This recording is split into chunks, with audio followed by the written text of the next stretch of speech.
All right, let's jump right into this explainer. Today, we are going on a fascinating journey to unpack the physical heart of computer systems. We're going to start way down at the microscopic architecture of the CPU, zoom out through the everyday devices we interact with, and finally explore the real-world sensors that let computers autonomously control their environments. Whether you're aiming to absolutely crush your Cambridge exams like syllabus 0417, 0478, 2210, or 9618, or you just want a really solid deep dive understanding of how the tech around you actually ticks, you are in the exact right place.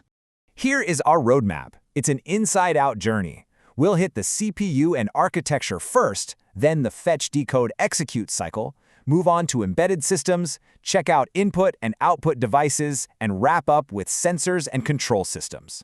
Let's get to it. Section 1. The CPU and architecture. We're starting at the absolute core here. So the crucial thing you need to know is that since the mid-1940s, almost all computers have relied on the von Neumann architecture. Before this, it's kind of crazy, but computers were largely hardwired for specific tasks. You had to physically change them to do something new. But von Neumann introduced the brilliant concept of the stored program computer. This meant that both the data you're working on and the program instructions telling the computer what to do with that data could be stored in the exact same memory. It allowed the processor to access memory directly, fetching and executing instructions one after another. It literally revolutionized computing.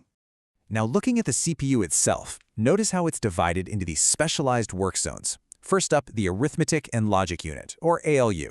Think of this as the calculator. It handles all the math, like addition and subtraction, plus logic operations like AND and OR. Then we have the Control Unit. This is basically the orchestra conductor, synchronizing data flow and program instructions all across the computer using the system clock. And finally, we've got registers. These are incredibly high-speed areas of memory built directly into the microprocessor itself. Let's look a bit closer at those registers, because examiners absolutely love testing this. Top exam answers explicitly define the specific roles of each one. The program counter, or PC, stores the address of the very next instruction to be fetched. The memory address register, or MAR, holds the address of the memory location currently being read from or written to. The memory data register, the MDR, temporarily stores the actual data that was just grabbed from memory. If that data happens to be an instruction, it moves to the current instruction register, the CIR, so it can be decoded. And finally, the accumulator, or ACC, temporarily holds data while the ALU is busy doing its calculations. Okay, so how do we make all this run faster?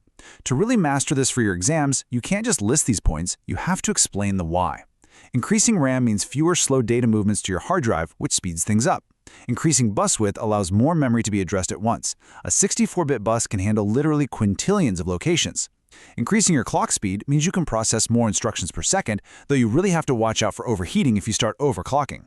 Finally, adding more processing cores gives you multiple ALUs to handle different tasks simultaneously. By the way, before we jump into how these components actually process instructions, I want to quickly remind you to subscribe to our YouTube channel Ace the Exams at acetheexams_IGCSE to excel in your Cambridge examinations. Click that subscribe button and hit the bell icon right now. Section 2. The fetch, decode, execute cycle. Let's see how all these parts work together in a continuous loop.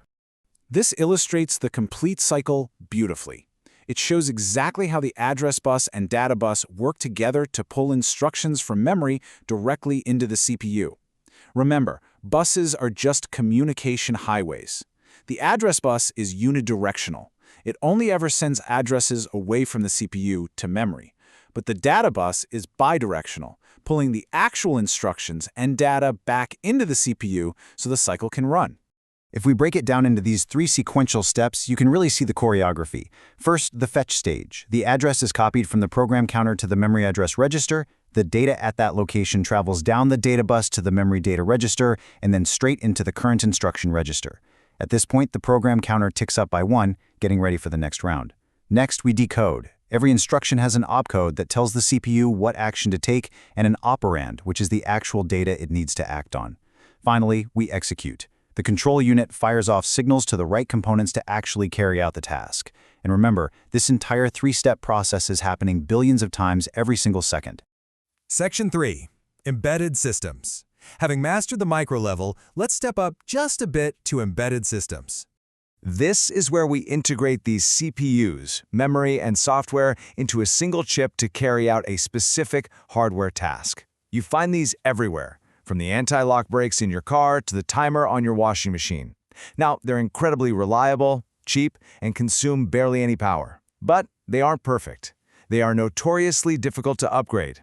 If a fault occurs, troubleshooting is a highly specialist task. And sadly, this often leads to a ton of environmental waste, creating a throwaway culture when devices are just tossed rather than repaired. Plus, if these embedded systems are hooked up to the internet, like in smart home security systems, they become prime targets for hackers. Real quick, stop scrolling. Subscribe to our YouTube channel, Ace the Exams, at acetheexams_IGCSE to excel in your Cambridge examinations. We've helped thousands of students improve, so join them right now by subscribing to acetheexams_IGCSE and turn on all notifications. Okay, getting back to it, this brings us to a really fascinating question. We've talked a lot about processing and memory and buses, but how do these isolated, highly logical digital brains actually see, touch, and change the messy, analog physical environment around them? Section 4. Input and Output Devices. The answer lies right here. These are the essential bridges between human reality and digital data. Let's look at some things we interact with daily. Barcodes use a red laser to read a 1D sequence of dark and light parallel lines, converting them into binary. They are fantastic for supermarket databases where the barcode acts as a quick key field to retrieve a price. But QR codes, quick response codes, are vastly superior when it comes to data capacity and error redundancy. Because they use a 2D matrix, they can hold over 7,000 digits and can even be read if they're partially damaged. There is a catch, though. Because anyone can generate a QR code easily, they carry a security risk. Hackers can use them to transmit malicious code to your smartphone, a sneaky practice known as a tagging. Moving on to standard computer inputs, the mouse has evolved a ton. Unlike older mechanical mice that used a physical roller ball, which always got clogged with dust, modern optical mice use a red LED light source and tiny cameras to constantly calculate their exact position. This completely eliminates those frustrating moving parts, making them way more reliable on almost any surface. And sure, wireless mice are super convenient, but wired USB mice still boast zero signal loss and you never have to throw away dead batteries. Touchscreens are another brilliant bridge. There are a few types out there, like capacitive screens that rely on the tiny electrostatic field in your finger. But resistive touchscreens are wonderfully simple and durable. They literally just rely on physical pressure. When you press the top polymer layer, it pushes down and makes physical contact with a bottom glass layer. Boom, that completes a circuit. The microprocessor then simply calculates the coordinates based on where the voltage changed. This is exactly why you can use a resistive screen even if you're wearing thick winter gloves, which definitely doesn't work on your smartphone's capacitive screen. Now, when projecting digital displays for an audience, you're usually choosing between two output technologies, DLP and LCD. A digital light projector, or DLP, uses thousands of tiny micromirrors arranged on a single chip. These mirrors physically tilt to produce shades of gray, which then pass through a color filter. Because it's just one chip, you never have issues lining up the images, and the contrast is excellent.